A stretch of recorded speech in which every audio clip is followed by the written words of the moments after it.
Okay, so it's day 8, which means we have 2 days left. You've nearly finished this boot camp. So today we're going to talk a little bit about follow-up.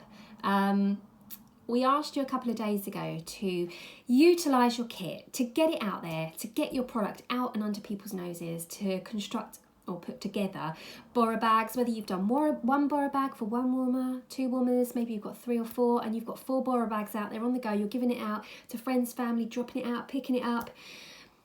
Or maybe you're thinking about it, or you've got one booked in.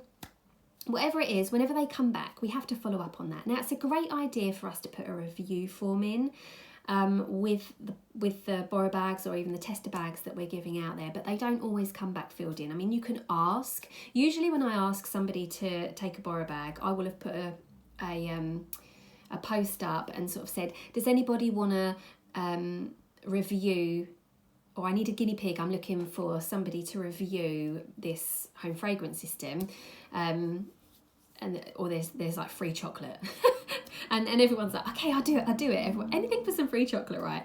But it's not everybody fills the review form in, even though you've asked them to do it for a review. So it's important for you to follow up on that. Now, if somebody has given it back to you and the order form's not filled out, we don't want to follow up and be like, why didn't you order? Because it's not about us, it's about them. We don't want to say, hey, do you want to order? Because even though we're thinking that in the back of our heads, what really needs to be at the forefront of our minds is, how was their experience? They haven't placed an order, but it's not that I want the money from them, it's that I want to know what could have been different, what could have gone differently for them. Did you not enjoy the actual fragrances that I gave you? You know, what are the reasons that you didn't make a purchase? But we don't obviously want to ask that. So we want to say, you know, how was it?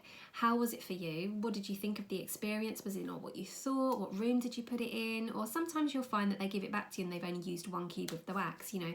So you really want to ask how their experience was, because ultimately that's what matters here. You're running a business here.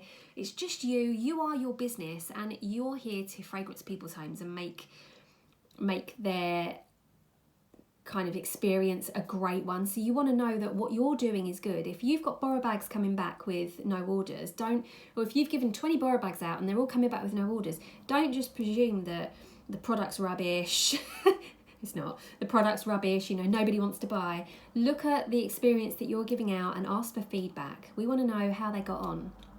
A lot of the times you'll find that will result in an order, or it will result in them saying, look, I really love it, but I just not at the moment. I haven't got the spare pennies, or, you know, and actually then you can say, well, why don't you have a party? Obviously going back to yesterday, why don't you have a party? You can get free and half price SCENTSY if you really, really want it. So just when we talk about follow-up, it's not about, do you want to order then? Or why haven't you ordered? Or I'm putting an order in, do you want anything? It's not about that. It's finding out how their wax stash is, or finding out how their experience was, or finding out if you've given them a specific sample pack for cleaning or something like that. You know, how did you find it? Did it actually get up what you were cleaning?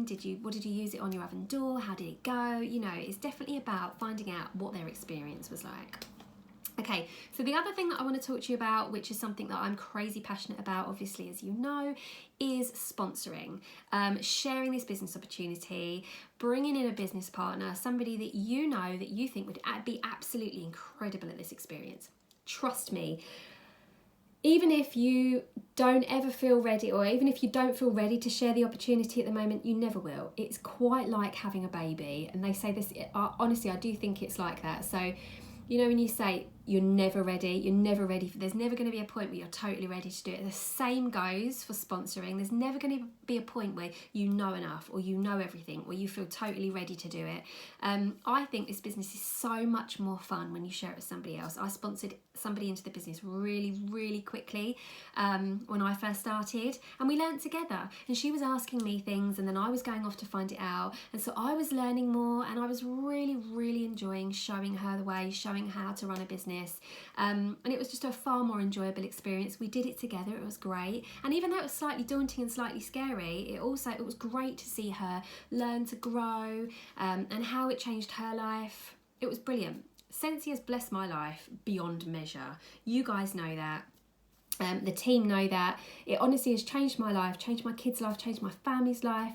It's enabled me to have literally financial freedom and time freedom. And I know that it doesn't do that for absolutely everybody. And not everybody is here to crazy team build. But you might give out an opportunity that can allow that for somebody else. You never know. Have a look around you. Look around your friends list, your network, anyone that you think this would benefit. Maybe they're bored. Maybe they need a little bit of extra cash for whatever. Maybe they just love home fragrance. Or maybe they're your best friend in the world and you don't want to do this without them. Ask them. Say, look, why don't you just come and do this with me, like for whatever reason it is that you've seen. So don't be afraid to sponsor. Don't be afraid to recruit. Don't be afraid to do it, to put it out there, because it's them that you're thinking of, not you. It's them and how they're going to find it, how they're going to find the business, how you can help them. And obviously, in turn, that will mean amazing things for you and for your business too. But again, it's never really about you. The good things that happen to you in this business when you promote and when you go up, it happens as a result of you helping other people. So yeah, don't be afraid to recruit and to sponsor, and definitely start thinking about that and maybe offer it out to your nearest and dearest. And I promise you, when you're in this business in 6 months' time, you will wish that you had started sponsoring and bringing people in earlier on. I promise you that, I promise. And at the moment, you've got all that launch energy, you're showing your kit off, hopefully you've gone live or done a video, so anybody, just anybody that's liked, loved, or even commented about how amazing the kit is, go back and chat to them about it and just say, look, do you think it's something that you're interested in? Come do it with me. Okay, that's it for today. I'll see you tomorrow for day 9.